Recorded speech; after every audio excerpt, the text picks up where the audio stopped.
দায়িত্ব নেয়ার পর ছোট গ্রাহকদের আমানত ফিরিয়ে দিতে এ পর্যন্ত দুর্বল ব্যাংকগুলোকে ৮৬,০০০ কোটি টাকা দিয়েছেন Bangladesh bank governor doctor Ahsan H Mansur. Leasing company সহ অব্যাংক আর্থিক প্রতিষ্ঠানগুলোর গ্রাহকদের বিষয়েও আশার বাণী শুনিয়েছেন তিনি। সংবাদ সম্মেলনে গভর্নর বলেন, এরই মধ্যে সব আর্থিক প্রতিষ্ঠানকে কেন বন্ধ করা হবে না জানতে চেয়ে কারণ দর্শানোর চিঠি দেওয়া হয়েছে। তবে গ্রাহকদের আমানত যাতে কোনোভাবে খোয়া না যায় নিশ্চিতের প্রতিশ্রুতি দিয়েছেন গভর্নর। রিজভী নওয়াজ জানাচ্ছেন, ব্যাংকগুলোকে নজরদারির ক্ষেত্রে ১ জানুয়ারি থেকে রিস্ক বেসড সুপারভিশন আরভিএস চালু করতে যাচ্ছে বাংলাদেশ ব্যাংক। বিষয়টি জানাতে গভর্নরের সংবাদ সম্মেলন। নতুন এই পদ্ধতি সব সমস্যার সমাধান করে দেবে তা নয়, এজন্য দরকার রাজনৈতিক নেতৃত্বের অঙ্গীকার।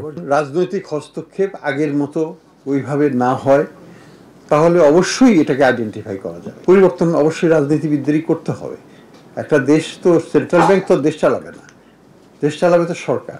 কাজেই আমরা আশা করব যে সরকার সেখানে সুবিবেচনা প্রসূত হয়ে সুন্দরভাবে সেন্ট্রাল ব্যাংকে তার কাজ করতে দিবে। প্রশ্নোত্তরে গভর্নর জানান, গ্রাহকের সুরক্ষা দেওয়া সবচেয়ে বড় অগ্রাধিকার সরকারের। যে ডিপোজিটরের টাকা সুরক্ষিত আছে, ডিপোজিটররা যেন আস্থা না হারান, আমাদেরকে একটু সময় দেন, আমরা ধাপে ধাপে এই সমাধানগুলো করব।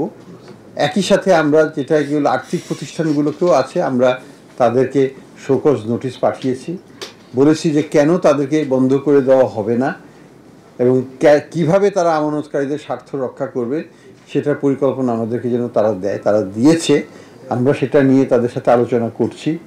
আমরা পরবর্তী ধাপে কিভাবে এই আর্থিক প্রতিষ্ঠানগুলোকেও সুসংগঠিত করা যায়। সবগুলো প্রতিষ্ঠান হয়তো টিকবে না, কিন্তু আমানতকারীদের স্বার্থ কিভাবে রক্ষা করা যায়, যদিও তারা ইনশিওর না, তবুও সরকার হয়তো রাজনৈতিকভাবে সেটা কিছু করবেন। ইসলামী ধারার 4টি ব্যাংকের সঙ্গে এক্সিম ব্যাংকের একীভূত করার বিষয়ে গভর্নর বলেন, প্রত্যেকটি ব্যাংকের বক্তব্য শোনা হবে। কোনো ব্যাংক যদি পর্যাপ্ত তথ্য উপাত্ত দিয়ে তাদের সক্ষমতা প্রমাণ করতে পারে তাহলে সেই ব্যাংককে একীভূত করা হবে না। Rizvi Nawaz, channel I, Dhaka.